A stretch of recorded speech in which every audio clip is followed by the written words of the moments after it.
This is Tom Lee on CNBC. It's also got some price prediction, price action stuff in there. I actually meant to play it earlier in the show, but Bitcoin's I think it's near-term lows, I guess, again. It's been under 80. It's not quite there yet. It definitely is a risk-off trade, and when the NASDAQ goes down, Bitcoin seems to go down. But it also really likes the idea of more Fed rate cuts or the Fed being more lenient. So if we get that on Friday, is this a decent time to be stacking? I think so. You do, at 80.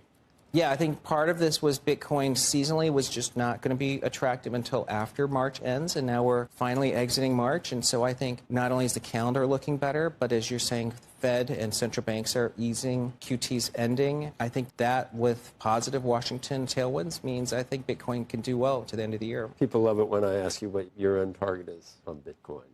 Yeah, and makes people very excited. Yes, and it's crazy high again. I think it's still 150 or higher as possible. Okay. I know it doesn't feel like it, but once we get through this tariff and that agenda around tariffs, markets can look forward to things that could be positive. Do you agree with what Larry Fink said just about the idea that the dollar could suffer as a result? They want it. Bitcoin, yeah. Yes, I'd say that Washington understands that too. That's why stablecoin, really getting the right sort of legislation for stablecoin is important, because in crypto, when it comes to stablecoins, the dollar is way more dominant there than it is in traditional markets. So I think you actually protect the dollar with stablecoin legislation. Yeah, several good ideas there. We obviously talked about Joe Kernan started out saying, obviously, Bitcoin's correlated to stocks, and so blah, blah, blah. The next day, I think it was the next day from this clip, we saw what we talked about at the top of the show, that sort of decoupling. So I don't think it's so obvious, but it has certainly mostly been the case. He then also, we got into the price action. He's bullish still. We're going to go to 150.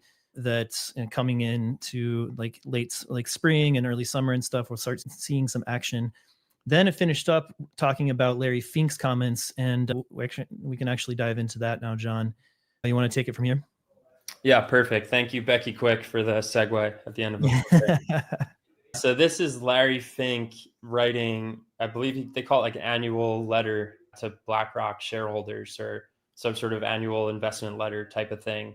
And as many people like myself did, pulled it up and Control F for Bitcoin. So this is the main Bitcoin section here. All the other references to Bitcoin in this particular BlackRock letter were about their IBIT, like they're saying this, the IBIT launch did this, it was one of the best of all time, blah, blah, blah. That's all interesting. But what I found more interesting is people like Larry Fink and BlackRock talking about the macroeconomic implications of Bitcoin rather than their particular product. So as you can see at the top here, it's, can Bitcoin eat away at the US dollar's reserve status? There's some text here. I will just read the last line of that section. And it says, if the US doesn't get its debt under control, if deficits keep ballooning, America risks losing that position to digital assets like Bitcoin. And then the chart shows US federal debt held by the public. In case anyone's wondering what by the public means, this strips out debt that an intra-governmental agency might hold, like Social Security, for example. And it does make sense to strip that out, because that's literally like one pocket of the government owing debt to the other pocket. You can just cancel those out. So that's why you'll see different numbers quoted for debt to GDP. Sometimes you'll see something like in the 120s. Other times you'll see this number that is more like 100. This strips out the debt that Social Security owns. Either way, it's a very high number. You always want to make sure you're comparing apples to apples there. But basically, takeaway is federal debt as a percentage of GDP is the highest it's been since World War II. There's a bunch of things we did after World War II to get that debt down. They're all pretty draconian measures. And I think the next few years is going to be policymakers realizing that it's really hard to get that debt down. And some policymakers, some parts of the government have forecasted that they're not even forecasting that we will get the debt down. There's the USCBO, Congressional Budget Office.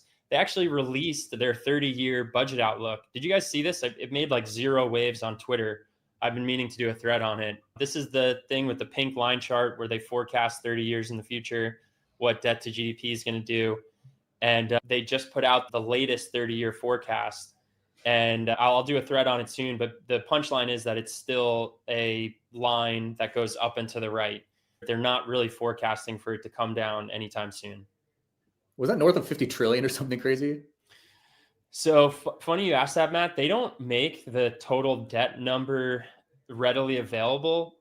Personally, I believe that's by design. They don't, because that's such a big headline number. They make you calculate it. It's just simple math, but they'll give you the GDP number on one page. They'll give you debt to GDP, and you have to calculate what that implies for the debt. But I think they don't want a big headline that says we forecast the US will have 150 trillion of debt by the year 2055. I think to build on Fink's comments and then go into CBO and some of the other things, like Scott Bessent talked about, and this is a quote, I'll just read it real quick. In the next few years, we're going to have some sort of a grand economic reordering, something equivalent to a new Bretton Woods. There's a very good chance that it happens in the next 4 years. I want to be a part of it. And so talking about this restructuring, talking about this debt, the amount that's held, Fink talking about Bitcoin. I like how he has to hedge it a little bit so he can like still support broader crypto issues and projects and stuff. So he opens the door for BlackRock to do that. He can't just say it's Bitcoin, it's like, and other digital assets. To me, they're telling you like, this is where it's going to go. There's got to be something that's got to be changed. And I think that's like a big theme of a lot of this conversation, whether it's the tariffs, whether it's the debt situation, how to increase the dollar. Tom Lee talked about that. Hey, stablecoins are going to be part of keeping the dollar relevant and making sure we get dollars around the globe. And that is all coming to a head. I also think the other thing interesting in that clip from Tom Lee was actually at the beginning with Joe Kernan. Can we appreciate him talking about stacking? Like using that term on CNBC of just saying stacking. He's orange pilled. That's incredible. I love that. Joe's based. I love it too. The fact that you have a CNBC host saying stacking, and I know he's pro Bitcoin, and it's always fun to see him push back on guests that are anti-Bitcoin. But again, people talk about the Overton window, stacking on the financial media like that is pretty cool. Yeah, Joe hangs out on Bitcoin Twitter. He's probably watching the show, actually. Hey, Joe, we appreciate you, man. He's a consumer of Bitcoin media. Yep.